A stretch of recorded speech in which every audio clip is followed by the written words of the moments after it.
How you doing? I'm Gary Hopkins with the Halligan Fire Department. Today we're going to talk a little bit about the Halligan tool. And we have 4 objectives that we're going to go over today.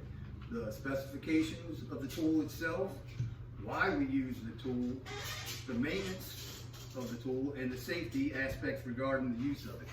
So number 1, the Halligan bar is a solid piece of forged metal. There's no screw-in pieces. There is just one solid piece of steel, and it's chrome plated. They range anywhere from 36 inches long at 11 pounds to 30 inches long and 9 pounds. Now, the Halligan has a 6-inch fork, a 6-inch adze, and a 6-inch pike. It's also very similar to a Halligan bar, where this one is actually pinned together. And if you notice here, you can see the pin in the adze end and a pin in the fork end.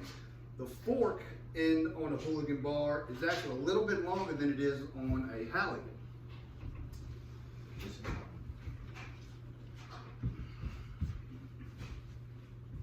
Sorry about that. So why do we use a Halligan?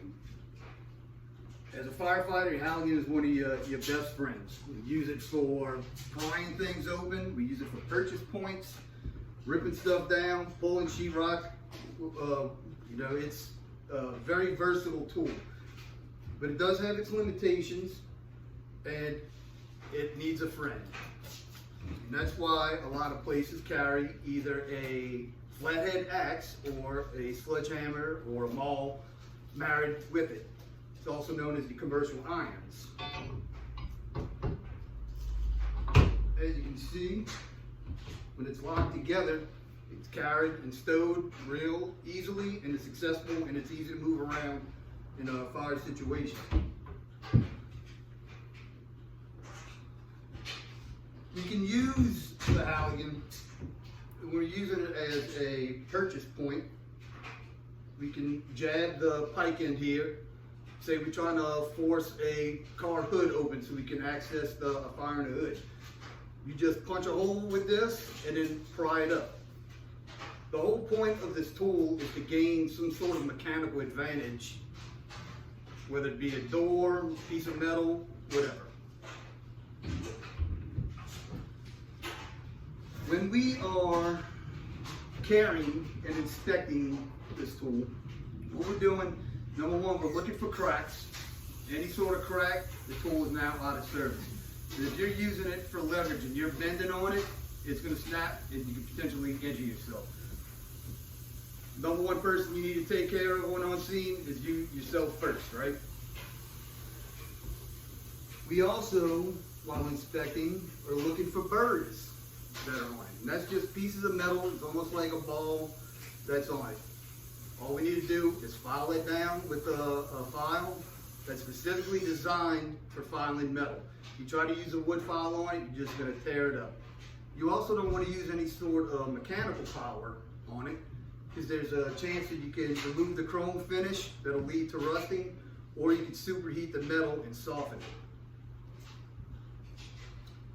When we're done inspecting, it needs to be cleaned. And everything in the fire service, our answer is always mild soap and water.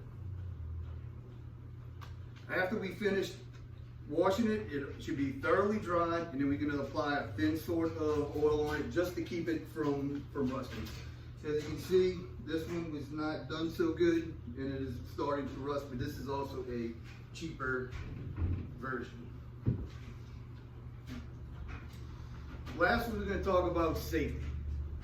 It's all about self-preservation, right? Always want to make sure that we're under control and we're safe in what we're doing.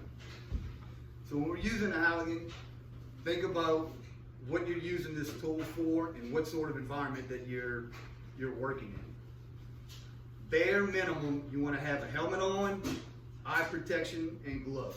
But if you're in any sort of dangerous environment, such as a fire or a car accident or something like that, where there's debris or chances for fire or superheated gases, you want to make sure you have full PPE on as well as the SCBA.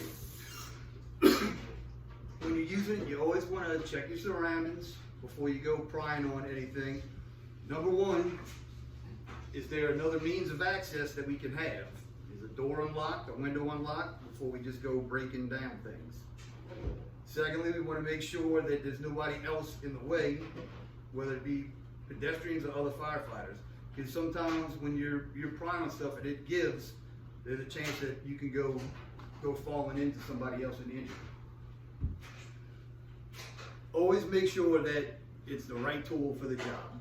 Like I said earlier, they make different size Halligan bars. You might not need a full mechanical advantage of a 36-inch. You might get away with a shorter one to accomplish the same task. Always, when you're using, be mindful of where your hands are. You're always worried about pinpointing. So if you're prying and trying to lever something over and it gives, there's a potential that you can crush your fingers in it and injure yourself. So summarizing, Halligan bars come in different sizes, different weights. It's all about what you're trying to accomplish and what's available for your department. Not everybody has a full array of all available materials. They pick one name and they stick with it because that's what their department is comfortable with, or that's what they can afford. Why we use this thing?